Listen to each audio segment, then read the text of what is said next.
திருவள்ளூர் மாவட்டம் கும்மிடிப்பூண்டியை அடுத்துள்ளது பெத்திக்குப்பம் பகுதி. சென்னையின் புறநகராக அறியப்பட்ட இந்த பகுதியில் ஏராளமான தொழிற்சாலைகள் இயங்கி வருகின்றன. அந்த தொழிற்சாலைகளில் வேலை செய்வதற்காக பீகார், உத்தரப்பிரதேசம், மத்திய பிரதேசம் போன்ற வட மாநிலங்களில் இருந்து ஏராளமான தொழிலாளர்கள் இந்த பகுதிக்கு படையெடுக்கிறார்கள்.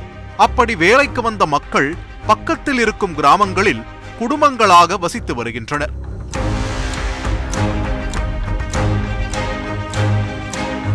பொழுது விடிவதற்கு முன்னதாகவே கூட்டம் கூட்டமாக வேலைக்கு புறப்பட்டு ஓடும் வட மாநிலத்தவர்கள் மாலை இருள் கவ்விய பிறகுதான் வீட்டிற்கு திரும்புவார்கள். இப்படி பகல் முழுக்க உழைத்து ஓடாய் தேய்ந்தவர்களை தான் நிம்மதியாக வீட்டிற்கு கூட செல்ல விடாமல் அட்டகாசம் செய்து வருகிறது சில திருட்டு கும்பல்கள்.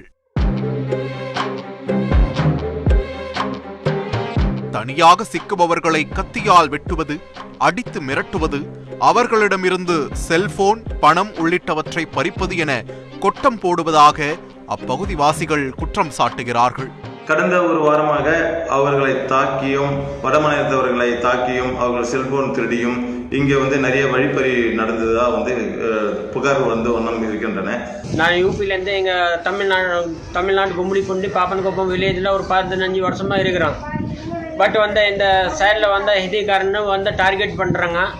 பட் ரோட்டில் டியூட்டி வரும்போது அவனுக்கிட்ட மண்டை உடைக்கிறாங்க, செயல் பிடிக்கிறாங்க. இதை டியூட்டிலேருந்து வரும்போது எதனா டார்ச்சர் பண்ணிட்டு தான் இருக்கிறாங்க சார். போலீஸ்களோட ரவுண்டில் இருக்கும்போது கூட அப்போ கூட பாதுகாப்பு கிடையாது. கரெக்டாக நம்ம அடிக்கடி டார்ச்சர் பண்ணுவாங்க. இந்த குற்றச்சாட்டுகளுக்கெல்லாம் ஒரு சின்ன சாம்பிள் தான் இந்த சுள்ளான்களின் சண்டிகர்த்தனம்.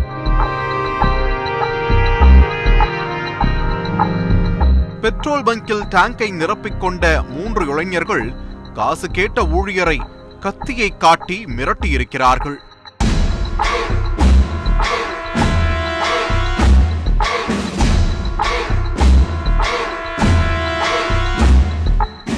ஒரு லிட்டர் பெட்ரோலுக்காக உயிரை விட வேண்டியதாகி விடுமோ என பயந்த அந்த ஊழியர் அமைதியாகிவிட ஓசி பெட்ரோலில் வண்டியை ஸ்டார்ட் செய்து கொண்டு மெயின் ரோட்டில் விரைந்திருக்கிறது அந்த மூவர் கூட்டணி.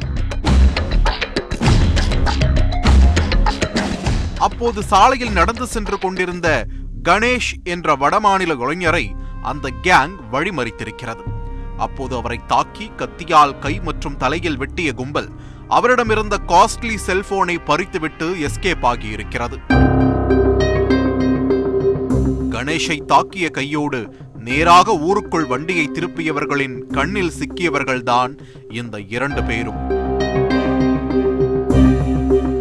பீகார் மாநிலத்தைச் சேர்ந்த விக்கி, அவினாஷ்குமார் இருவரும் வீட்டிற்கு வெளியே உட்கார்ந்து பேசிக் கொண்டிருந்த போது அவர்களை கத்தியால் முகம், மார்பு என பல இடங்களில் வெட்டிய கும்பல் இருவரிடமிருந்தும் செல்போன்களை பறித்துச் சென்றிருக்கிறது.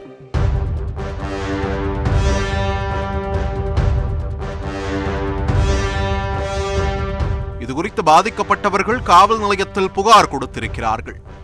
இந்த சம்பவம் தொடர்பாக வழக்கு பதிவு செய்த போலீசார் பெட்ரோல் பங்கில் பொருத்தப்பட்டிருந்த சிசிடிவி காட்சிகளை வைத்து ஆய்வு செய்தபோதுதான் இந்த 3 சம்பவங்களையும் செய்தது ராஜபாளையத்தைச் சேர்ந்த அபினேஷ், மங்காவரத்தைச் சேர்ந்த சந்தோஷ் மற்றும் ஒரு 17 வயது சிறுவன் என்பது தெரிய வந்திருக்கிறது.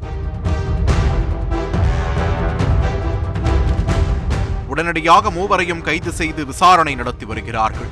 மேலும் இவர்களைப் போலவே இன்னும் சில கும்பல்கள் வடமாநில தொழிலாளர்களை குறிவைத்து கொள்ளையடித்து வருவது தொடர்கதையாக இருப்பதால் இந்த பகுதியில் உள்ள தொழிற்சாலைகள் இயங்குவதே சிக்கலாகி விடுவதாக குற்றம் சாட்டுகின்றனர். இங்கே இருக்கும் நிறுவனங்கள் பெருமளவில் வடமாநிலத்தவர்களை நம்பி இயங்கிக் கொண்டிருக்கின்றன. இந்த கடுமையான வேலை ஒரு பக்கம், மறுபக்கம் குறைந்த கூலிக்கு அவர்கள் தான் இங்கு வேலை செய்கிறார்கள். இப்ப சமீபத்தில் வழி பறி, செல்போன் திருட்டு, வடமாநிலத்தோட அடிக்கடி கத்தியால் வெட்டியோ கீரியோ மிரட்டி பிடுங்குகிறார்கள். இதனால் அவர்கள் பயப்படுகிறார்கள். இப்போது ஊருக்கு கிளம்புகிறார்கள். இப்படி இருந்தால் உற்பத்தி பெருமளவில் பாதிப்படையும். இதை தவிர்க்க கடந்த முறை மாதிரி தமிழக அரசு உடனே தலையிட்டு இதற்கு ஒரு தீர்வு காணணும். அடிக்கடி ரோந்து பணியில் ஈடுபடணும், காவல்துறை கண்காணிக்கணும். குறிப்பாக இந்த பகுதியில் வேலை முடித்துவிட்டு வீட்டிற்கு திரும்பும் தொழிலாளர்களே அதிகப்படியாக பாதிக்கப்படுகிறார்கள். அவர்களை குறிவைத்தே இந்த வழிப்பறி கும்பலும் கைவரிசை காட்டி வருகிறது.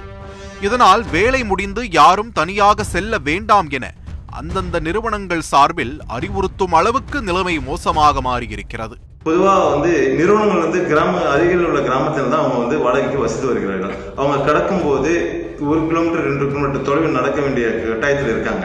அதனால அந்த வழிப்பறி நடந்துட்டு இருக்கு. நாங்களும் நிறுவனங்களுக்கு தனியாக அனுப்ப வேணாம், செக்யூரிட்டி ஆபீஸ்ல ஒன்று கூடி ஒரு 10 பேர் 20 பேர் சேர்ந்த பிறகு அமைச்சு வைங்க, அப்பதான் அவங்களுக்கு ஒரு பாதுகாப்பா இருக்குன்னு நாங்களும் வலியுறுத்திட்டே இருக்கோம். மின் விளக்குகள், சிசிடிவி கேமரா போதுமான அளவுக்கு சிப்காட்ல இருக்கிறது. அது பக்கத்து கிராமத்துக்கு செல்லும் வழியில் சில இடத்துல அந்த இருட்டு அது காரணமாக சில நேரத்தில் நடக்குது. குறிப்பாக வட மாநிலத்தைச் சேர்ந்தவர்கள் என்பதால் பெரிதாக எதிர்ப்பு காட்ட மாட்டார்கள், கேட்டதும் கொடுத்து விடுவார்கள் என்ற எண்ணத்திலேயே இந்த சம்பவங்கள் நடந்து வருகின்றன. இவர்களிடம் வழிப்பறி செய்பவர்கள் பெரும்பாலும் மாலை நேர கட்டிங்கிற்காகவும் கத்தியால் வெட்டி பணம் பறிப்பதாகவும் குற்றம் சாட்டப்படுகிறது. சிப்காட் சுத்தி ஒரு 3 மதுபான கடைகள் இருக்கிறது. இதில் போதை ஆசாமிகள் ஒரு 100-200 கூட அவங்கள தாக்கி, அவங்கள கேட்க ஆள் இல்லை, ஒரு அப்பாவியா அவங்கள புடுங்கிட்டு செல்போனையோ ஏதோ ஒன்று புடுங்கிட்டு அவங்கள அடிச்சு தாக்கிட்டு போயிடுறாங்க. இதெல்லாம் ஒரு பெரிய சவாலா இருக்குது இங்க தொழில் செய்யவே. அதிக சம்பளம், கொட்டி கிடக்கும் வேலை வாய்ப்பு என்பதெல்லாம் தாண்டி வடமாநிலத்தவர்கள் தமிழ்நாட்டை தேடி வருவதற்கு இங்குள்ள அமைதியும் பாதுகாப்பும் ஒரு முக்கிய காரணம். அந்த பாதுகாப்பை உறுதி செய்ய வேண்டிய கடமை அரசுக்கும் தமிழ்நாட்டு சிட்டிசன்களுக்கும் இருக்கிறது என்பதை மனதில் வைத்து தீவிர நடவடிக்கை எடுத்தால் மட்டுமே இந்த பகுதியில் தொடர்ந்து தொழில் நடத்த முடியும் என்பதே உரிமையாளர்கள் மற்றும் புலம்பெயர் தொழிலாளர்களின் கோரிக்கையாக உள்ளது.